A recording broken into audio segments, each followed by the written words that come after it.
దట్టమైన అరణ్యం మధ్య అలసట. ఆ దినం సాయంకాలం ఆకాశంలో అరుణిమ మాయమై నీలిరంగు చీకటి మెల్లగా అలుముకుంటోంది. వారు ప్రయాణిస్తున్నది ఒక మామూలు అడవి కాదు. కనీసం 6 నెలల్లో ఎవ్వరూ తిరగని అరణ్య మార్గం.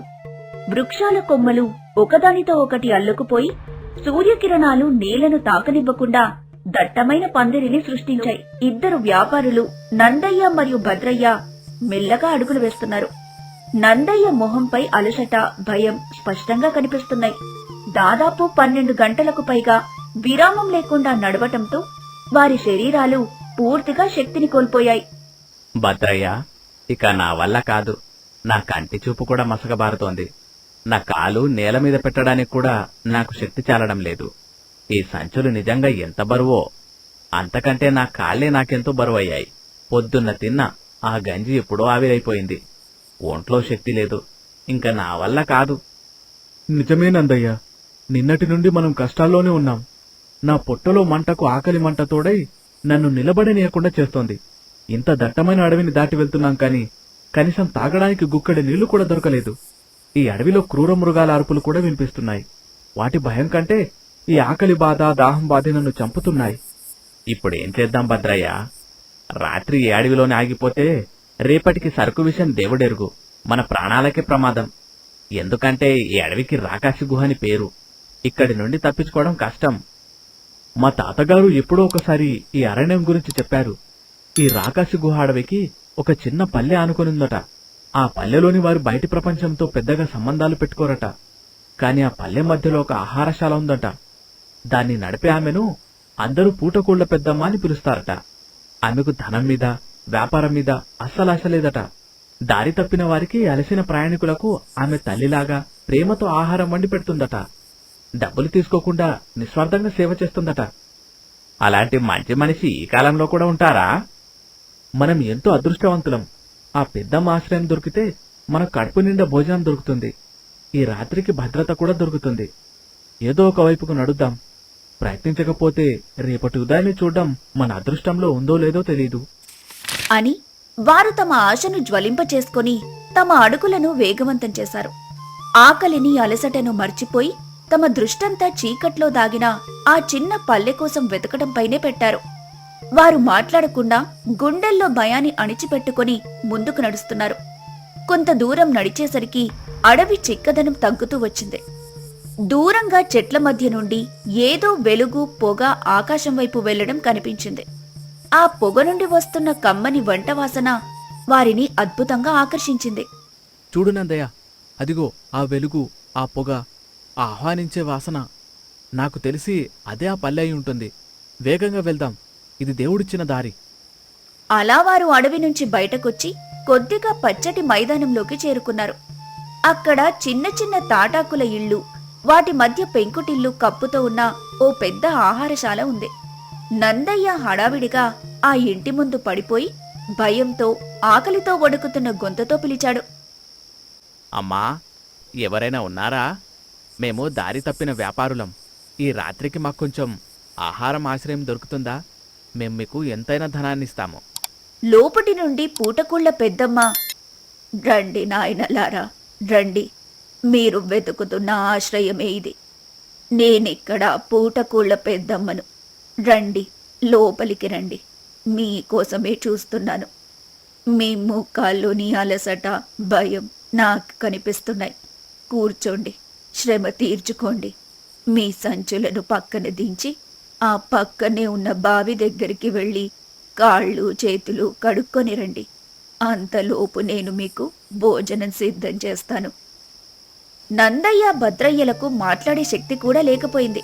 పూటకూళ్ల పెద్దమ్మ శుభ్రంగా కడిగిన ఆకులను వేసింది. ఆ తరువాత ఆమె వేడివేడిగా వండిన వంటకాలను వడ్డించటం ప్రారంభించింది.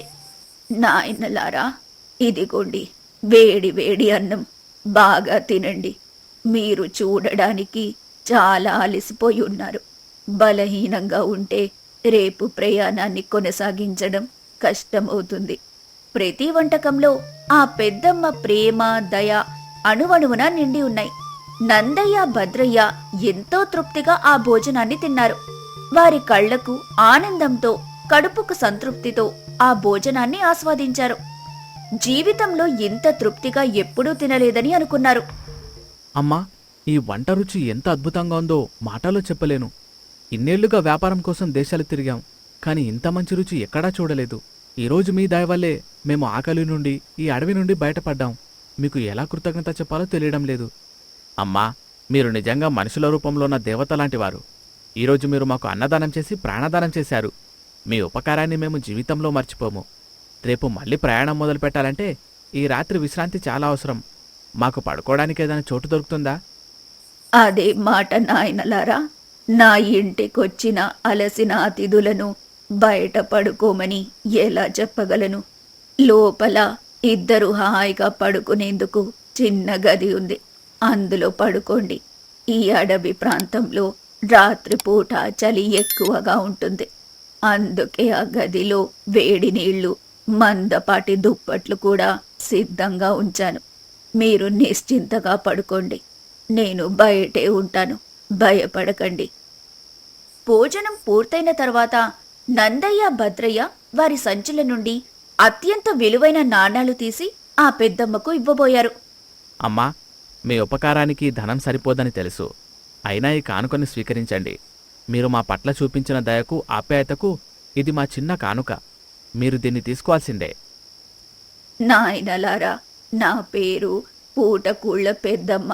అంటే ఆకలిగా ఉన్నవారికి పూట గడిచేందుకు అన్నం పెట్టే మనిషినని అర్థం. నాకు ఈ బంగారు నాణాలు ముఖ్యం కాదు. ఈ పల్లె ప్రజలు నాకు చేలల్లో, పొలాల్లో సహాయం చేస్తారు. ఆ పండించిన పంటతో నేను వచ్చిన వారి ఆకలి తీరుస్తాను. నాకు అంతకంటే ఏమీ వద్దు. మరి మీరు ఏమీ తీసుకోకపోతే ఎలా అమ్మా? మీ కష్టానికి ప్రతిఫలం వద్దా? నాకు కావలసిన ప్రతిఫలం ఈ లోకంలో దొరికే ఏ ధనంతోనూ సరిపోలేదు. మీరు కడుపు నిండా తిని సంతృప్తితో నా పట్ల చూపించే చిరునవ్వు, ఆనందమే నాకు పెద్ద సంపద. ఆ ఆనందాన్ని ఏ రాజు కూడా కొనలేడు. మీరు హాయిగా నిద్రపోయి రేపు ఉదయం సంతోషంగా, సురక్షితంగా మీ గమ్యాన్ని చేరుకుంటే అంతకంటే నాకు ఏం కావాలి? ఆలస్యం చేయకండి. ఆ పక్కనున్న గదిలోకి వెళ్ళి విశ్రాంతి తీసుకోండి. రేపు ఉదయం వేడి వేడి అల్పాహారం తిని ప్రయాణాన్ని మొదలు పెట్టొచ్చు అని అంటుంది. సరే పెద్దమ్మా, మేం వెళ్ళి విశ్రాంతి తీసుకుంటాం అని వెళ్ళి పడుకుంటారు. అలా ఆ రోజు రాత్రి నందయ్య, భద్రయ్య ఎటువంటి భయం లేకుండా హాయిగా ప్రశాంతంగా నిద్రపోయారు. వారికి అడవిలో దొరికిన ఆతిథ్యం, రుచి చూసిన వంటకాలు, ఆ పెద్దమ్మ నిస్వార్థ దయ వారి జీవితంలో ఒక మధురానుభూతిగా, ఒక గొప్ప గుణపాఠంగా మిగిలిపోయాయి. తమ ప్రయాణాన్ని మళ్లీ కొనసాగించారు. నందయ్య, మనం వ్యాపారం కోసం ఎన్నో దేశాలు తిరిగాం. ఎంతో మంది మనుషులు చూశాం. ధనికుల ఇళ్లలో విందులు ఆరగించాం. కాని పెద్దమ్మ చూపిన దయా, నిస్వార్థం ఎక్కడ చూడలేదు.